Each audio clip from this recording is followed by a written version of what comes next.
The bill is passed. When you wake up in the morning, you will realize that you voted to defund Planned Parenthood and to take away health care from 13.7 million Americans. Yeah. Careful, it'll take him 4 hours to wipe the smile off my face.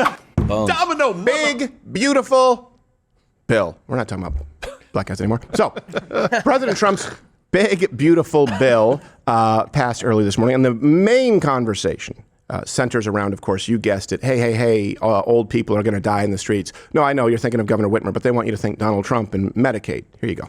On this vote, the yeas are 215, the nays are 214, with one answering present. The bill is passed. USA. Wow. So a couple of, don't do that. Yeah. That's a little weird. Not enthusiastic. No. It almost sounds like he hates America. Yeah, he does. USA. Sure, Dad.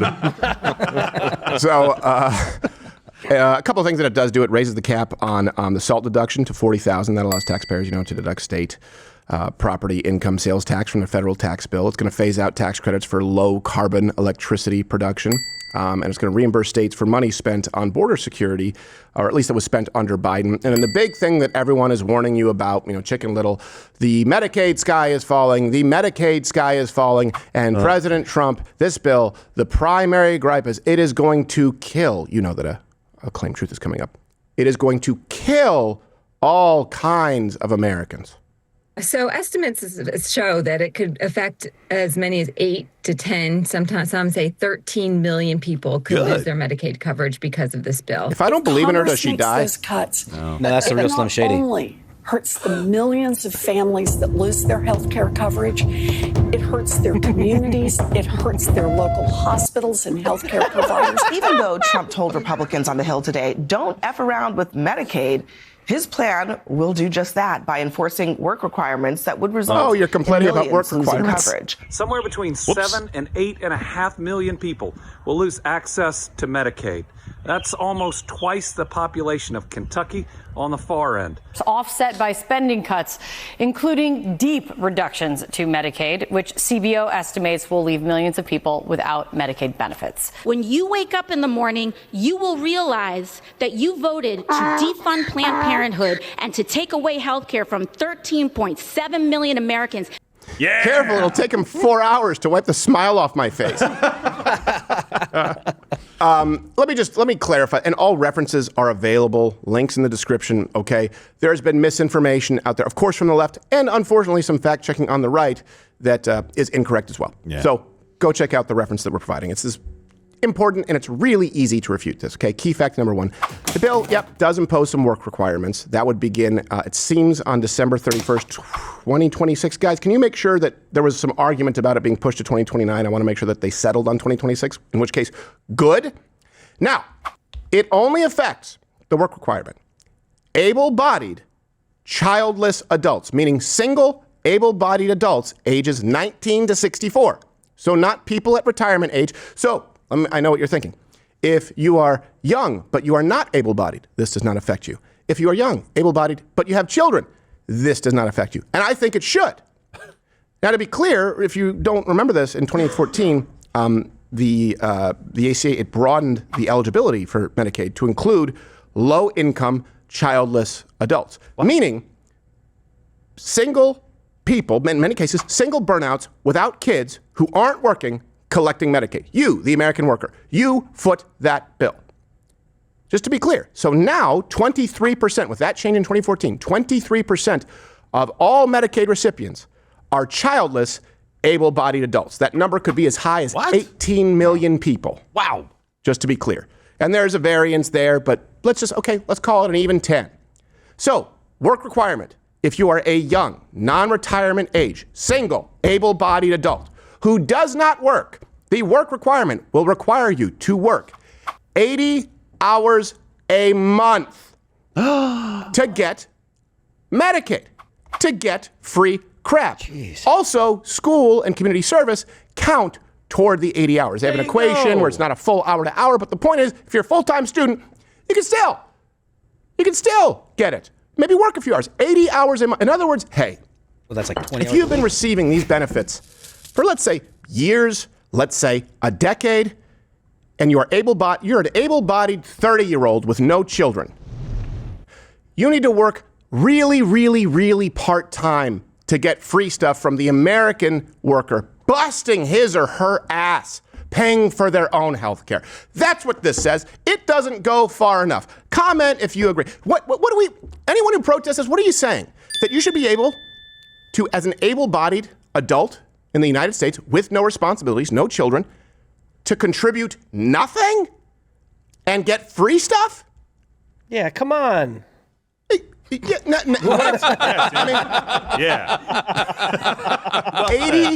80 hours a month. That's nothing, dude. That's what, less than 3 full days? That's 2 10-hour days on the weekend? You can work Saturday, Sunday, and then... It's barely even, it's like a half job.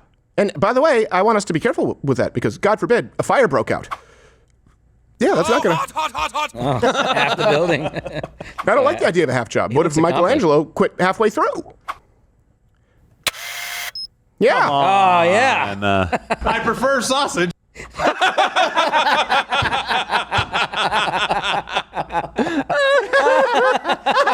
He has to make sure he communicates that, otherwise kids won't learn math. So it's educational. Key fact number 2. Illegals will be kicked off Medicaid. And I know what you're thinking, but wait, didn't Hakeem Jeffries claim that not a single illegal alien gets Medicaid? Yes, he did, but he's an idiot. Here you go. And under current law, undocumented immigrants are already ineligible for Medicaid, the ACA exchanges, and for SNAP benefits. Not a single undocumented immigrant in this country gets a dime in federal taxpayer dollars for any part of comprehensive Medicaid coverage. Not one. Well, except that what he meant to say is 1.4 million people are going to be removed. And this includes illegal aliens where they're not getting it directly from federal funding, but to state programs that effectively use this as a kickback. Yes. Okay, you can go check the reference. Also, around 2 million illegal aliens got Social Security numbers through Biden's work authorization loophole. So we'd have no way of knowing how many illegals are actually on Medicaid. But as far as them benefiting from funding that ultimately comes from Medicaid, 1.4 million illegal aliens will no longer get that free ride. And he knows that. So of course he knows that. One of my problems with this is you can make these arguments. You can have a good faith discussion about how we should handle Medicaid in this country. But what you can't say is what he just said, because he's trying to make it seem like this doesn't happen at all. And he knows full well. That's why he chose to say it very specifically, federal funding. It's just like the Planned Parenthood thing. Well, we don't put any money towards funding abortion. It's fungible. Right? If you're paying for everything else on the other side, they can use all of their resources to pay for the other thing. If the states are getting tons of federal dollars, well, then it's up to the state, and they're giving it to illegals. It's federal money going to illegals. By the way, can someone, Mission Control, pull a clip from someone saying, back in 2015, 2016, 2018, 2019, saying there are no federal dollars that go to abortions, that go to Planned Parenthood. Zero. And then we can play the new AOC clip. Because if that was true, that was their talking point back then. Yeah. Then there would be no problem with key fact number 3, no more money for abortion or gender transition. Now they're lamenting it. Well, hold on a second. You said no money goes to Planned Parenthood. Should be good. Kind of like you said, well, hold on a second. What are they going to do for mammograms? And then we asked the question, so how many mammograms has Planned Parenthood ever performed? Oh, that's right. 0 ever. You called around. 0 ever. Yeah, we called around. None. Oh, okay. Well, I guess that's not a big deal since there's no federal funding. Oh, wait, hold on. Why are you protesting this bill now? If we're ending funding for Planned Parenthood and abortion? Oh, you were lying. So the bill restricts any payments to abortion providers like Planned Parenthood. There are the exceptions, which is what the left always uses for rape, incest, medical necessity of the mother. I think that's too broad, but that's my opinion. For people who think that this is the extremist Handmaid's Tale administration, they provide the exceptions. So when someone argues with you about abortion, just don't even go down that rabbit trail. Oh, yeah, okay, what about all the other abortions? Should they at least not be federally funded? Can I not pay for it through my tax dollars? They want abortion all the way up until birth with, by the way, no prerequisites, taxpayer funded, period. Okay? That is what they want, or they wouldn't be furious about this bill. So the exceptions include rape, incest, medical necessity of the mother, and if both parents are these people. Yep, that makes sense. Oh, okay. Yeah. Also, straight to the front of the line. How many times has that guy died? I don't know. It bans Medicaid funding for gender transition for adults and, of course, for children. Things like puberty blockers, hormone replacement, surgeries. Good. Remember, you said, you said, well, we're not funding that. That's not. Then, of course, we heard Kamala Harris saying that taxpayers should fund that for inmates. So we recap work requirement. If you are an able-bodied young American without children and you only have to work 80 hours a month, no more illegal aliens collecting it, and we're not going to be funding elective procedures. Let's call it that, like abortions in this country. You can still get one in your state, depending on your state law. We're just not going to be funding it federally. It almost sounds like we're trimming waste and fraud so that it can be a program that's solvent. Let's go to the final one, because this is another. I don't know why they're mad about this. Yeah. Key fact number 4, better auditing and reporting requirements. And the left is mad about this. This means that Medicaid beneficiaries will have to verify their eligibility 2 times a year instead of once a year. Almost like collecting unemployment benefits, except in that case you have to do it every week or biweekly. Yeah, it's way less than unemployment. That's awesome. Twice a year you got to check in and go, yep, I still have a job. It takes like 5 minutes to check it. You could do it online. I mean, it's pretty easy. They say no illegals. They're not one dime. Oh, okay. Well, then this should be pretty easy to just file a form twice a year. Well, no, that's too much of a burden. Oh, really? That's right. You want to buy votes. Again, check the references. This is really, really easy to fact check. If the left is telling you that they are taking Medicaid away from grandma or grandpa or a disabled veteran, they're lying to you, and they are knowingly lying to you. Yes. So we've got the Planned Parenthood post from April 13th, 2017, right here. I'll read it to you really quickly. Federal funds don't pay for abortion. The Hyde Amendment has been restricting low-income people's abortion rights for 40 years. So, fact check. All right. Thank you, Planned Parenthood. It's good to know that you don't care about this bill. Then there should be then we have no issue. Yeah. It would always be suspicious when somebody says we should not ban this because it's already banned. Yeah. I'll always think you're hiding something. I'll always think there's some kind of technicality. Yeah. Obviously, you're trying to protect that thing that's not happening. Right. Josh, you're 100% right. We shouldn't worry about illegals voting because it's already illegal for them to vote, okay? Right. Yeah. Hey, do anyone get Social Security numbers? I can't tell you that. No. Why not? Because you're a stranger. I'm not supposed to talk to you. Also, a bonus fact here, we were talking about Medicaid generally, but of course the bill also includes some SNAP reforms, which are entirely sensible, which, you called it, means the left is bitching and having a meltdown. As somebody representing one of the poorest districts in this country, we can do something about it. Median income around $30,000. 1 in 4 people in my district receive SNAP benefits. They cannot afford to lose access to SNAP benefits. Maybe let the taxes go up for the wealthy so that you don't have to do as much to cut for people who don't make very much money. That includes SNAP cuts. Well, they make no money because they don't work. Nutrition assistance program. It is a disaster for the 16 million children, 8 million seniors, 4 million people with disabilities, and over 1 million veterans who rely on SNAP to put food on the table. And you could look again at SNAP. I'll provide the reference here. It's very similar to the Medicaid requirements. It'll slash $267 billion over 10 years. Good. I think it still includes soda, things like that. Work requirements, just like you saw with Medicaid. Ages, 18 to 55, to be clear. Also, by the way, school counts here. So there are going to be some work requirements. When these people say folks who aren't making a whole lot, okay, well, then you would. Okay, let's say someone's struggling to get by, all right? They're a young, able-bodied American.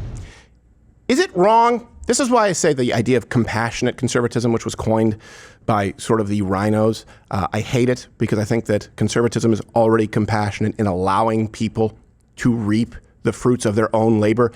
Is it wrong? You think it's not compassionate? You think that we're dicks because we're saying, okay, you're a young, able-bodied American and you're getting a bunch of free stuff.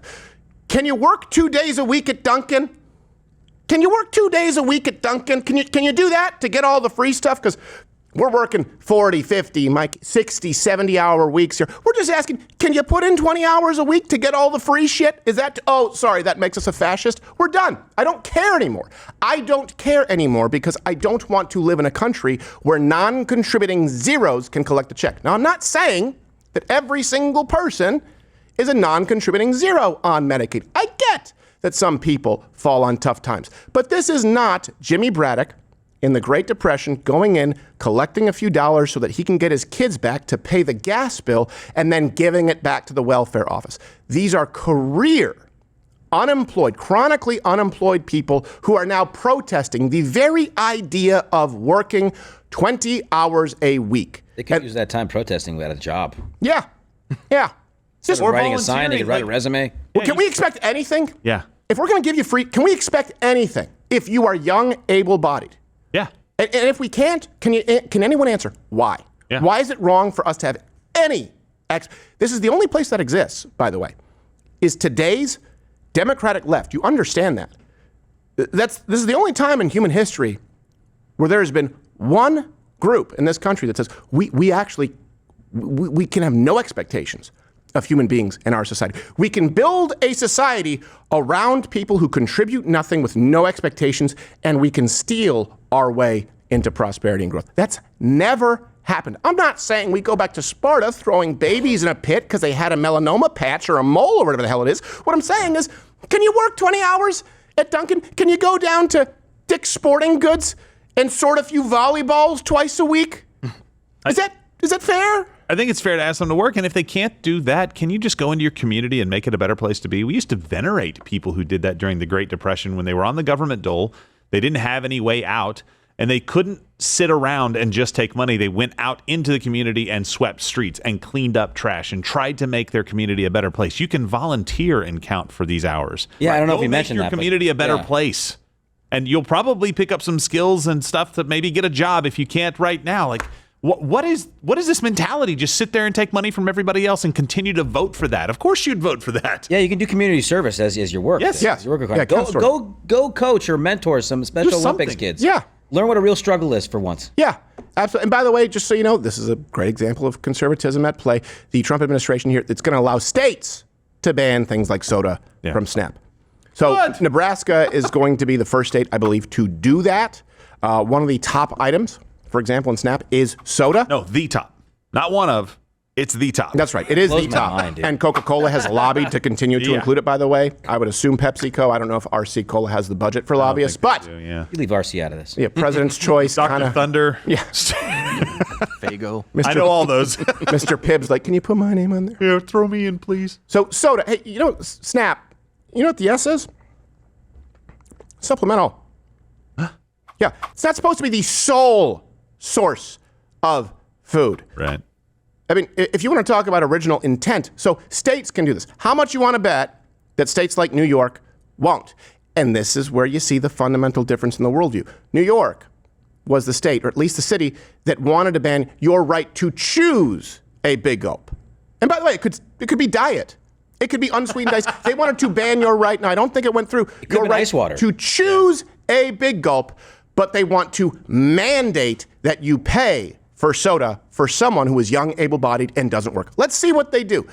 And if that's what they do, if they include soda in SNAP, because they have the right to make that decision right now, that tells you it's all about control and creating a Marxist society. There is no logical argument that can be made by the people of New York or people of California to ban your right to choose a large drink in the name of the greater good, public health, while demanding you subsidize colored corn syrup soda water. None. It can only be about control. I want to be really, really clear. Oh, you shouldn't speak in absolutes. Screw you. How about that? So hey, look, here's the truth. You may lose some bennies if you are a young, able-bodied, single American who refuses to work, if you're an illegal alien, or if you can't be bothered to file paperwork twice a year. There you go. Oh, you're still here? And you're still watching this on YouTube? You've probably noticed something is missing by now. I'm not here. That's because the Live Daily Show is now streaming exclusively on Rumble weekdays at 11 a.m. Eastern. Tune in there, where nothing is censored.